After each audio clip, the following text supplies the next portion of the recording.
The Eltarian War continues in Power Rangers issue 15, and it gets closer to the finale, which will be happening next month. And once again, just like last week, this issue is full of action. Cool Zord fights, cool ground fights, crazy plot twist, especially with the end that left me scratching my head wondering, is this a good thing, is this a bad thing for our heroes? But once again, Ryan knocked it out of the ballpark with this issue. Like I said, especially with that crazy cliffhanger we got at the end. And I gotta give props to the artist, Francesco Mortarino and Marco Renner. Once again, they do an amazing job with the artwork because this was sort of a teamwork with their art, because it continues with what we got last week with the Zordon and Lord Zedd fight, and then on Earth you've got the whole Zord battle going on. And we get to see the Omega Ranger Megazord in this issue, and it's a cool looking Megazord. I know the Omega Ranger Megazord has mixed feelings in the fandom. Some people love it, some people hate it. I like it because it reminds me of an Ava from Evangelion, and we get to see those Zords combined, which is something that a lot of people have been wanting for the longest time. And seeing this Zord combined, I think it looks really cool. I do like the design for this Zord combination. It looks really sleek, really on point. Once again, keeping with that Evangelion looking tradition that the Zord design has got going for it. And I like how it all came together. But one thing that left me scratching my head was the cliffhanger we got for this issue, because I was not expecting these characters to return in, I was not expecting these characters to come back. And I don't know if a couple of variants might have spoiled it. I wasn't paying attention to all the variants, and some of them don't get released until closer to the release date, so they don't spoil anything. But the ending for this issue, I might as well talk about it now, before I recap it and talk about it.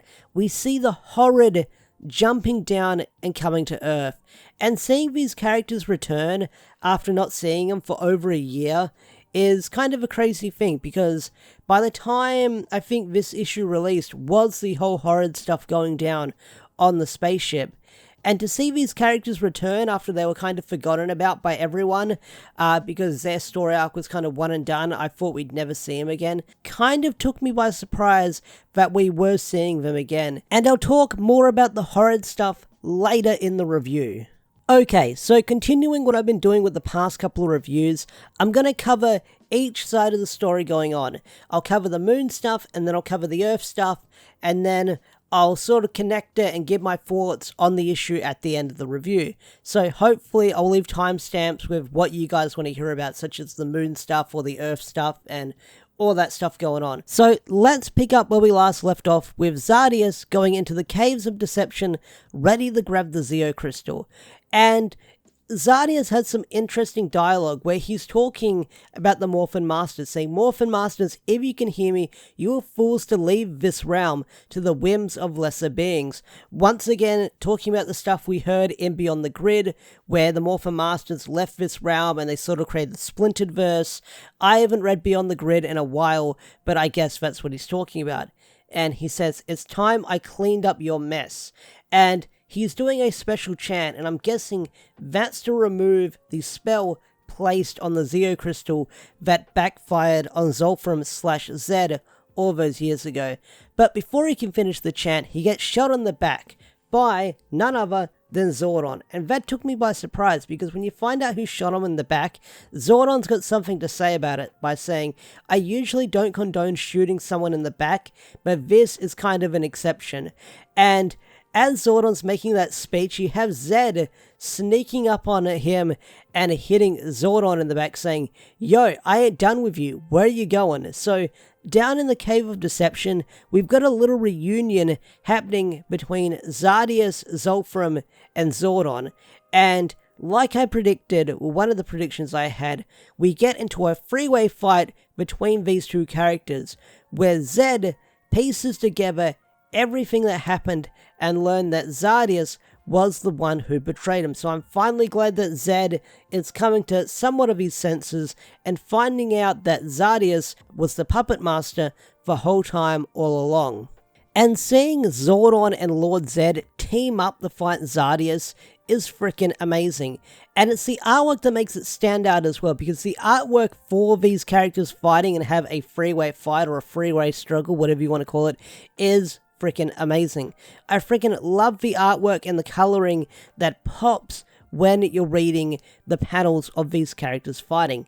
And seeing two characters like Zordon and Lord Zedd team up and come together to fight a common enemy is really cool as well, because you kind of get that with two other characters that we'll talk about later in this issue, where they're putting aside their differences to fight a common enemy. And I really like that. I like that a lot. And if there's one thing I gotta give props to Zardius about, is this motherfucker's always got a backup plan planned. I mean, especially with the cliffhanger of this issue and rereading it several times, like, this guy has got a backup plan for his backup plan if all goes wrong. Like, he's like, if I die, I've got a backup plan if everything goes wrong, so don't worry about it.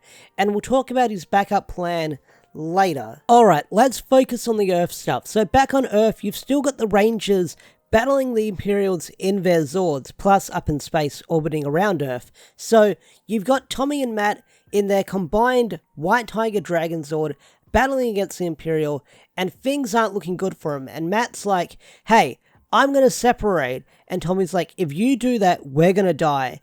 And this is where Tommy has the moment that I'm sure a lot of people have been wanting to see Tommy do. And that is apologize for being hard on Matt, where he says, I've been hard on you, harder than I should have, and I'm sorry. But right now, if we're gonna survive, you need to trust me. Can you do that? And Matt replies with, I can try. And Tommy replies with, good enough for me. So, just like how we've got Lord Zedd and Zordon teaming up to fight their common enemy, we've got Matt and Tommy who have been butting heads since the whole Matt reveal, and these two characters coming together and working together to survive. And that's what a lot of the themes for this issue is teaming up with a common enemy or a rival for survival. And that's what we get. And I know Matt gets a lot of hate in my comment section, probably by like 3 people, but I think those people who shit on Matt don't really understand the character that well, or they haven't been reading Matt since Go-Go and they understand his journey. And I get the feeling we're going to have more Matt drama once this arc ends, with the aftermath of the Eltarian War, to see the effect that the Rangers have on Earth, and Matt's probably going to learn the repercussions of being a Ranger and the dangers that come with it, attracting all those strong people. But I get the feeling that even though that Tommy and Matt are putting their differences aside for now, that rivalry will spark up again. So because Tommy and Matt are able to work together for now, I will say, they are able to kill one of the Imperials, releasing something very familiar that we've seen before. So, you know the whole death, rebirth thing that the whole Imperials and adversaries have got going for them? Well, because one of the Imperials was destroyed, this is going to be a mouthful, because one of the Imperials was destroyed, it resurrects one of the adversaries, and one of the adversaries that come back is the blue one. That's right, the blue adversary that was killed by Kia back in Necessary Evil during the whole third act of that arc is resurrected, and the Omega Rangers finally have their mentor back. So the blue adversary back, we have the Ultra OmegaZord forming, and I gotta say, I love the design for the Ultra OmegaZord. It looks like an Ava crossed with the 2017 Megazord, but it looks better than the 2017 Megazord. And with the Ultra OmegaZord forming, they go to Earth and they kick butts against the Imperials, easily making do with one, where we get to see the Omega Staff easily taking out one of the Imperials, leaving 2 down and 1 to go. So 3 Zords against 1 Imperial, the other Imperial decides to turn into a second phase Dark Souls boss and power up, where he grows an extra set of arms and a bunch of other cool looking features, where he has these orbs on his chest that start glowing. And I gotta say, I like his power up form, his Super Imperial form, as what they call it. And this isn't even the craziest thing, because it gets even more crazier with everything going on, because this brand new Imperials is easily able to take out the other Zords, but things get even more crazier because you know how I said Zardius always has a backup plan? Well, that backup plan was getting in contact with the Horrid, and that's where the issue ends, where one of the Imperials looks up and you see the Horrid jumping down and invading Earth. And that's the crazy cliffhanger we have. And you know how I was saying at the start of the review, whose side are these guys on?